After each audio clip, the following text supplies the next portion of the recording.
Hello everyone, SP classes के online channel में मैं विजय कुमार आप सभी का स्वागत करता हूं। आज की जो क्लास है, आज हम क्लास 12th के फिजिक्स के पहले चैप्टर का जो पहला चैप्टर है हमारा विद्युत आवेश और विद्युत क्षेत्र, इस चैप्टर के एक इम्पॉर्टेंट टॉपिक विद्युत द्विध्रुव की अक्षीय अथवा अनुदैर्ध्य स्थिति में विद्युत क्षेत्र की तीव्रता का जो डेरिवेशन है उसको हम पढ़ेंगे। दोस्तों, टाइम को ख़राब न करते हुए मैं आपसे शेयर करने जा रहा हूँ कि इसका डेरिवेशन कैसे होता है और बहुत ही मोस्ट इम्पॉर्टेंट डेरिवेशन है ये। अक्षीय स्थिति और निरक्षीय स्थिति में विद्युत क्षेत्र की तीव्रता ये आपसे पूछता है। चलिए देखते हैं अक्षीय स्थिति में विद्युत क्षेत्र की तीव्रता किसके द्वारा? विद्युत द्विध्रुव के द्वारा। पहले हम फिगर बनाएंगे, फिगर को समझेंगे, उसके बाद हम डेरिवेशन क्या होता है इसमें, इसके बारे में बात करेंगे। इसमें देखिए द्विध्रुव के कारण अक्षीय स्थिति में पूछा है, तो सबसे पहले हमको एक द्विध्रुव बनाना है। हमने एक द्विध्रुव बना लिया। यहाँ पर प्लस का क्यू आवेश रखा हुआ है, यहाँ पर माइनस का क्यू आवेश रखा हुआ है। यहाँ जो पॉइंट है वो ए पॉइंट है और यहाँ पर जो पॉइंट है वो बी पॉइंट है। द्विध्रुव और द्विध्रुव के बीच की दूरी कितनी होती है? 2L। कितनी होती है? 2L। यहाँ अगर मिडिल से हम देखेंगे, पहले टोटल डिस्टेंस कितनी होगी? 2L। टोटल डिस्टेंस कितनी होगी? 2L डिस्टेंस का ये हमारा क्या होगा? द्विध्रुव हो गया। अच्छा, पहली बात तो यही उठता है कि द्विध्रुव किसे कहते हैं? तो एक द्विध्रुव की जो परिभाषा होगी वो क्या होगी? एक ऐसा निकाय जिनमें दो आवेश, परंतु क्या होने चाहिए? परिमाण में बराबर लेकिन दिशा में विपरीत। यहाँ देखिए हमने दो आवेश लिया है, Q लिया है और माइनस Q लिया है। परिमाण में दोनों के दोनों क्या हैं? बराबर हैं, लेकिन दिशा में क्या है? विपरीत है। एक पे प्लस का चार्ज है और दूसरे पर माइनस का चार्ज है। आप देख सकते हैं, कह रहा है कि अक्षीय स्थिति में बताना है, अक्षीय स्थिति में विद्युत क्षेत्र की तीव्रता बतानी है। तो इसी अक्ष में यहाँ से मिडिल टर्म से कितनी दूरी पर? R दूरी पर। मिडिल टर्म से कितनी दूरी पर? इसके अक्ष में ही कितनी दूरी पर? R दूरी पर एक बिंदु P है। यहाँ से डिस्टेंस हम मिडिल से लेंगे, मिडिल से कितनी दूरी पर? R दूरी पर, स्मॉल r दूरी पर एक बिंदु P है, जहाँ पर हमें विद्युत क्षेत्र की तीव्रता क्या करनी है? ज्ञात करनी है। आप देखिए द्विध्रुव जो होता है आवेश में विपरीत होता है। अल्पतम दूरी पे दोनों आवेश रखे रहते हैं। अल्पतम दूरी मतलब अल्पतम दूरी हम यहाँ पर कितना लेंगे? 2L। कितनी लेंगे? 2L। तो द्विध्रुव की परिभाषा पहले देख लें। द्विध्रुव की परिभाषा में होता है दो आवेश परंतु दिशा में विपरीत और परिमाण में बराबर जब अल्पतम दूरी पर रखे होते हैं। अल्पतम दूरी ब्रैकेट में लिख देंगे 2L की दूरी पर रखे होते हैं। तो ऐसे निकाय को हम क्या कहते हैं? द्विध्रुव कहते हैं। क्या कहते हैं? द्विध्रुव कहते हैं। और इसी द्विध्रुव के अक्ष में स्थित एक बिंदु P है। द्विध्रुव के मध्य बिंदु से R दूरी पर एक बिंदु P है, जहां पे हमें विद्युत क्षेत्र की तीव्रता क्या करनी है? निकालनी है। चलिए हम इसके बारे में बात करेंगे। बिंदु P पर विद्युत क्षेत्र की तीव्रता कैसे निकलेगी, तो थोड़ा सा पहले आप डिस्टेंस के बारे में बात करेंगे। यहाँ देखिए प्लस Q आवेश से यह बिंदु P कितनी दूरी पर है? प्लस Q आवेश से यह बिंदु P कितनी दूरी पर है? तो यहाँ से देखिए, यहाँ से लेके यहाँ तक के बीच की दूरी कितनी है?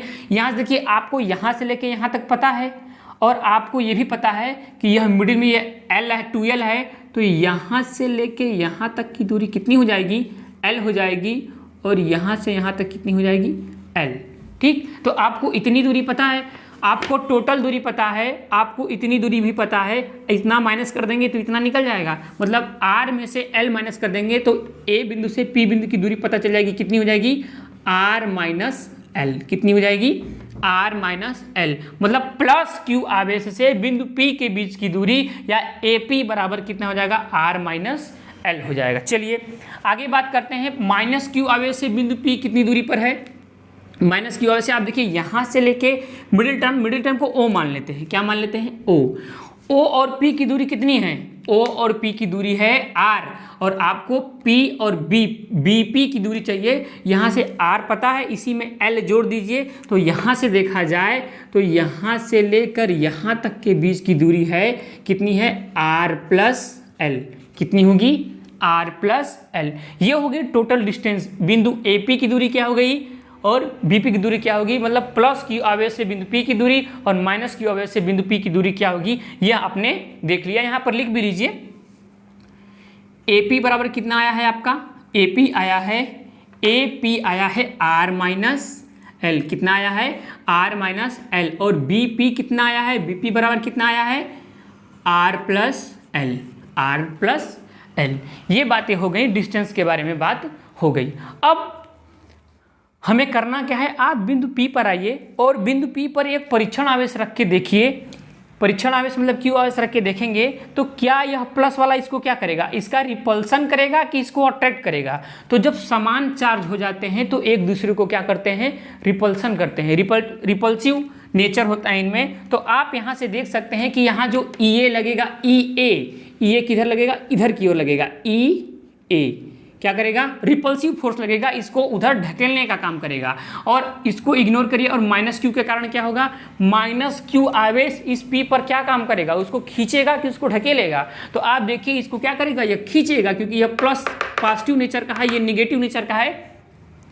इसको खींचेगा तो यहाँ से देखिए इधर खींचेगा तो क्या ये इधर खींचेगा? तो हमारा EB जो होगा वो इधर की ओर काम करेगा, EB इधर काम करेगा।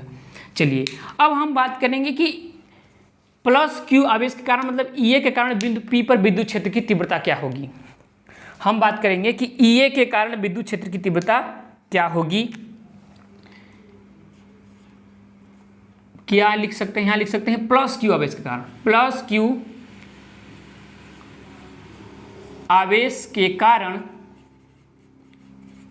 बिंदु P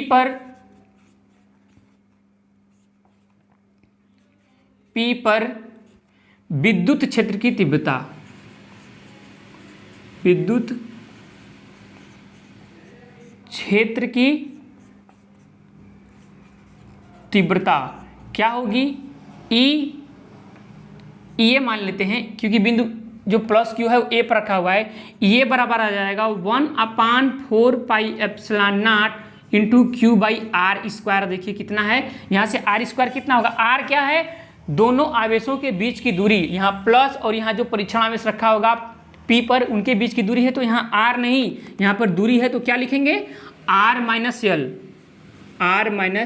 L का होल स्क्वायर। दोस्तों ये हमने कैसे लिख दिया? यहाँ पर देखिए E बराबर होता है F upon Q not, F by Q not होता है परीक्षण आवेश पर लगने वाला। अगर परीक्षण आवेश 1 हो तो जो फोर्स होगा F वो किसके बराबर हो जाएगा? विद्युत क्षेत्र की तीव्रता के बराबर हो जाएगा। तो यहाँ से E की वैल्यू, अच्छा यहाँ पर देखिए अगर दो आवेश रखे हों, एक Q रखा हो और एक Q नॉट रखा हो और इनके बीच की दूरी R हो, F कितना आएगा? 1/4 pi epsilon not Q not बटा R स्क्वायर। ये आप सभी जानते हैं, अपान Q नॉट आएगा E के लिए। तो Q नॉट से Q नॉट कट जाएगा, क्या बच जाएगा? 1/4 पाई एप्सिलॉन नॉट Q बटा R स्क्वायर। ये R स्क्वायर क्या है? दोनों आवेशों के बीच की दूरी है। और यहाँ पर भी देखिए, यहाँ पर परीक्षण आवेश होगा, यहाँ पर Q है और इनके बीच की दूरी कितनी है? R माइनस L इनके बीच की दूरी होगी। ये हो गया हमारा पहला समीकरण। ये हो गया हमारा पहला समीकरण। अच्छा, प्लस Q आवेश के कारण आपने निकाल लिया। अब क्या निकालेंगे? माइनस Q आवेश के कारण बिंदु P पर विद्युत क्षेत्र की तीव्रता। माइनस Q आवेश के कारण क्या लिखेंगे? लिखेंगे माइनस Q आवेश के कारण, माइनस Q आवेश के कारण, माइनस Q आवेश के कारण बिंदु P पर विद्युत क्षेत्र की तीव्रता, विद्युत क्षेत्र की तीव्रता क्या हो जाएगा? EA इक्वल टू EB, क्योंकि जो माइनस Q आवेश है वो B बिंदु पर है। तो EB बराबर क्या आ जाएगा? 1/4 पाई एप्सिलॉन नॉट Q अपान, इनके बीच की दूरी कितनी है, यहाँ से लेके यहाँ तक इनके बीच की दूरी कितनी है, R प्लस यल, क्या है, R प्लस यल का होल स्क्वायर। और ये हो जाएगा हमारा दूसरा समीकरण। क्या हो जाएगा, ये दूसरा समीकरण। यहाँ तक आप पहले समझ लीजिए एकदम आराम आराम से कि द्विध्रुव किसे कहते हैं। इसके मिडिल टर्म से इसके बीच की दूरी r होगी, प्लस क्यू आवेश के कारण, प्लस क्यू आवेश से मतलब बिंदु A से बिंदु P के बीच की जो दूरी होगी वो r माइनस एल होगी, प्लस माइनस क्यू आवेश से मतलब बिंदु B से P के बीच की दूरी r प्लस यल होगी। और EA के कारण विद्युत क्षेत्र की तीव्रता क्या होगी, EB के कारण विद्युत क्षेत्र की तीव्रता क्या होगी। इतना आप नोट कर लीजिए, इसके बाद थोड़ा सा हम आगे चलेंगे। चलिए आगे कंटिन्यू करेंगे। ये आप देख लीजिए आया है 1/4πε0 into Q upon R minus L का होल स्क्वायर। ई भी आया है 1/4πε0 Q upon R plus L का होल स्क्वायर। दोस्तों आपको यहाँ ध्यान देना है कि यहाँ जो के होता है परावैद्युतांक हम लोगों ने 1 मान लिया है, क्योंकि हम मान के चल रहे हैं कि जितने भी प्रोसेस हो रहे हैं ये सब या तो निर्वात में हो रहे हैं या फिर वाई में हो रहे हैं, और वाई और निर्वात के लिए के की वैल्यू 1 होती है। चलिए अगर आप के लेकर चलना चाहते हैं तो यहाँ पर भी के लिख लेंगे 1/4πε0 के, और यहाँ पर भी के लिख लेंगे। बाद में डेरिवेशन करने के बाद आप लास्ट में यहाँ के इक्वल टू 1 करके या निर्वात तथा वायु में इसके लिए फिर के इक्वल टू 1 कर देंगे। हम पहले से ही 1 लेकर चल रहे हैं। अच्छा, यहाँ तक आपको बिल्कुल क्लियर होगा। इसके बाद आप यहाँ देखिए, ये देखिए जो ई बी है वो इसको इधर खींच रहा है और ये इसको इधर खींच रहा है, मतलब उधर धक्का दे रहा है। तो क्या ये इसमें क्या होगा, इसमें परिणामी निकलेगा। ई कभी भी निकलेगा तो क्या निकलेगा, परिणामी निकलेगा। अच्छा, परिणामी होगा कितना, तो परिणामी यहाँ पर होता है अध्यारोपण का सिद्धांत यहाँ पर लगेगा। क्या लगेगा, अध्यारोपण का सिद्धांत। बिंदु P पर विद्युत क्षेत्र की तीव्रता क्या होगी, विद्युत क्षेत्र की तीव्रता का परिमाण क्या होगा, इन दोनों तीव्रताओं के सदिश योग के बराबर होगा। और सदिश योग के बराबर होगा तो आप यहीं से जनरल तरीके से देखिए, तो ये देखिए जो प्लस क्यू आवेश है ये इसके काफ़ी नज़दीक है, तो ये हमारा ज़्यादा होगा, ज़्यादा फोर्स से खींचेगा। परिमाण में भले ही बराबर है, ये भी बराबर है और ये भी बराबर है, दिशा में विपरीत है, लेकिन जो इस बिंदु के ज़्यादा नज़दीक होगा वही तो ज़्यादा फोर्स अप्लाई कर पाएगा। तो ये हमारा क्या करेगा, ज़्यादा फोर्स अप्लाई करेगा, और ई बी क्या करेगा, दूर होने के कारण कम फोर्स अप्लाई कर पाएगा। तो जो हम लिखेंगे कि परिणामी तीव्रता, क्या लिखेंगे, आप ये भी लिख सकते हैं अध्यारोपण के सिद्धांत के अनुसार, अध्यारोपण सिद्धांत के अनुसार क्या लिख सकते हैं, ई परिणामी विद्युत क्षेत्र की तीव्रता, परिणामी विद्युत क्षेत्र की तीव्रता ई बराबर क्या आएगा, ई ए माइनस ई बी। अध्यारोपण के सिद्धांत के अनुसार, क्योंकि ये दोनों डायरेक्शन में क्या है, विपरीत हैं, तो ई ए ज़्यादा होगा और ई बी क्या होगा, ई ए ज़्यादा फोर्स अप्लाई कर पाएगा, विद्युत क्षेत्र की तीव्रता इसके कारण ज़्यादा होगी, और ई बी कम अप्लाई कर पाएगा, इसलिए ई ए माइनस ई बी, ये अध्यारोपण का सिद्धांत है। ठीक, अब देखिए ई ए माइनस ई बी आपको करना है, परिणामी आपको ई मिल रहा है, तो इसको मैं मिटा देता हूँ, इसके बाद बात करेंगे आगे। ई ए माइनस ई बी आपको याद रखना है, ई ए कितना आया है 1/4πε0 into Q upon R minus L का होल स्क्वायर, और ई बी आया है 1/4πε0 Q upon R plus L का होल स्क्वायर। और आपको परिणामी निकलेगा, क्या निकलेगा, ई ए माइनस ई बी निकलेगा। यहाँ से अब ई ए माइनस ई बी करेंगे, इसको मैं मिटा रहा हूँ, आप थोड़ा इसको याद करके रखिएगा, या आपकी कॉपी में नोट होगा ये चीज़ें। क्या निकलेगा, तीव्रता निकलेगा E equal to E A minus E B. तो E equal to E A का मान रखिए 1/4πε0 Q upon R minus L का whole square minus 1/4πε0 Q upon R plus L का होल स्क्वायर। इन दोनों टर्म्स में देखिए क्यू अपान 4πε0 कॉमन वैल्यू है, कितना कॉमन है, क्यू अपान 4πε0 कॉमन वैल्यू है। तो E इक्वल टू आपको क्या मिलेगा, E इक्वल टू आपको मिलेगा Q upon 4 pi epsilon naught 1 upon R minus L का whole square minus 1 upon R plus L का होल स्क्वायर। यहाँ से हम क्या करेंगे, इन दोनों का एलसीएम लेंगे, इधर क्लास मल्टीप्लिकेशन करा देंगे, मतलब सॉल्व कर लेंगे। तो ई इक्वल टू आ जाएगा Q upon 4 pi epsilon naught, यहाँ से सॉल्व करेंगे, एक ब्रैकेट में a माइनस बी, एक ब्रैकेट में a plus B, A square minus B square का होल स्क्वायर है तो होल स्क्वायर लगा देंगे, A square minus B square का होल स्क्वायर, कुछ इस तरह से हो जाएगा। ये इधर क्रॉस मल्टीप्लिकेशन हो जाएगा, आर प्लस एल का whole square minus R minus L का होल स्क्वायर। दोस्तों ए प्लस बी और ए माइनस बी के फार्मूले से इसको खोल लेंगे, ए प्लस बी के होल स्क्वायर और ए माइनस बी के होल स्क्वायर के फार्मूले से, Q upon 4 pi epsilon not, इसको हम एप्सिलॉन नॉट पढ़ रहे हैं, एप्सिलॉन नॉट भी लोग पढ़ते हैं, R square plus L square plus 2RL, यहाँ पर माइनस सीन है, माइनस का साइन है, तो यहाँ देखिए यहाँ पर आएगा A square plus B square minus 2AB, लेकिन ये जो माइनस साइन है इसको चेंज कर देगा, यहाँ पर लिख देंगे हम लोग आर स्क्वायर, माइनस का आर स्क्वायर माइनस का आर स्क्वायर, और यहाँ पर माइनस आता है, इसको क्या कर देगा, ये प्लस कर देगा 2RL, ठीक। और यहाँ पर आपका आ रहा है divided by R square minus L square के होल स्क्वायर, ठीक। यहाँ से देखिए बच्चों, आर स्क्वायर की वैल्यू से कट जाएगी, प्लस माइनस, और ये भी प्लस माइनस से ये क्या हो जाएगा, कट जाएगा, आपका बच जाएगा 2RL और 2RL 4RL, कितनी वैल्यू आ जाएगी, ई की वैल्यू आ जाएगी Q upon 4 pi epsilon naught 4RL upon R square minus L square का होल स्क्वायर। यहाँ तक आप बिल्कुल, उम्मीद है आपको यहाँ तक आ गया होगा।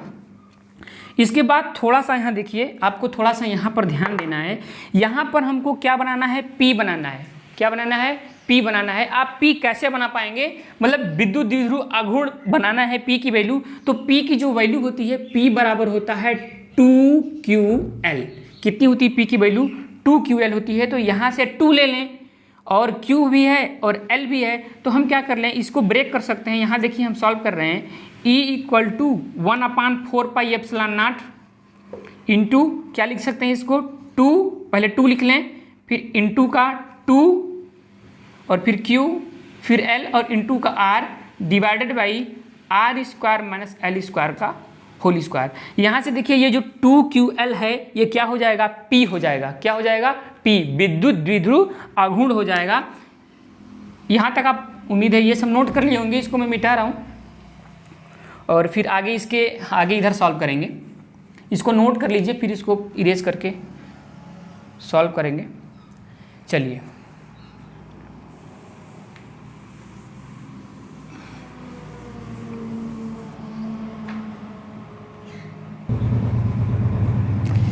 यहाँ से देखिए ये जो वैल्यू है वो क्या हो जाएगी, P हो जाएगी, क्या हो जाएगी, P। तो हम लोग लिख सकते हैं इसको E equal to 1 upon 4 pi epsilon naught 2 into 2PR divided by R square minus L square का होल स्क्वायर।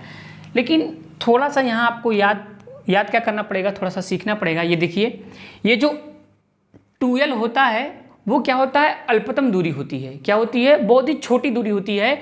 उसके कंपेयर में जो R की वैल्यू होगी वो क्या होगी, बहुत बड़ी वैल्यू होगी। तो आप क्या कहेंगे कि R की जो वैल्यू है वह बड़ी है किससे, L से, किससे, L से बड़ी है। तो आर स्क्वायर की जो वैल्यू होगी वो बहुत बड़ी हो जाएगी L स्क्वायर से, आर स्क्वायर की जो वैल्यू होगी वो L स्क्वायर से बहुत बड़ी हो जाएगी। तो आप क्या करेंगे, L को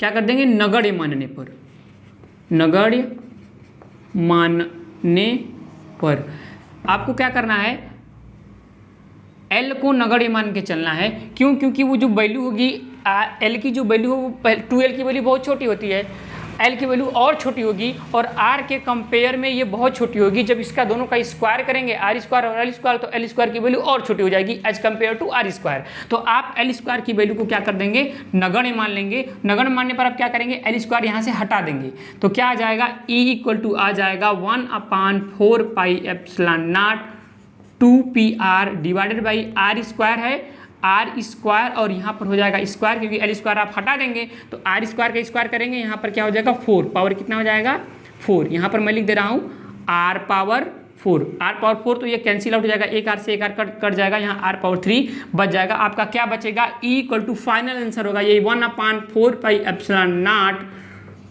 2p/r⁴। और यह है विद्युत क्षेत्र की तीव्रता कब, द्विध्रुव की अक्षीय स्थिति में विद्युत क्षेत्र की तीव्रता। इसका मात्रक होता है, मात्रक आप कहाँ से निकाल लेंगे, मात्रक आप यहाँ से निकालेंगे, फोर्स का मात्रक होता है न्यूटन और आवेश का मात्रक होता है कूलाम, तो क्या हो जाएगा न्यूटन पर कूलाम। दोस्तों ये होगा पूरा डेरिवेशन, विद्युत क्षेत्र की तीव्रता कब, अक्षीय स्थिति में, विद्युत द्विध्रुव की अक्षीय स्थिति में विद्युत क्षेत्र की तीव्रता क्या होती है, ई इक्वल टू आता है 1/4 पाई एप्सिलॉन नॉट 2p/r⁵। इसी तरह से डेरिवेशन है विद्युत क्षेत्र की तीव्रता निरक्षीय स्थिति में, उसका आता है E equal to 1/4 pi epsilon naught 2 नहीं होता, वहाँ पे p/r³ आता है। तो दोस्तों ये होगा पूरा डेरिवेशन। अगर आपको ये डेरिवेशन समझ में आएगा, मतलब समझ में आ गया होगा, तो आप एक बार कमेंट करिएगा जिससे मैं आगे का लेक्चर कंटिन्यू कर सकूं। वीडियो देखने के लिए धन्यवाद।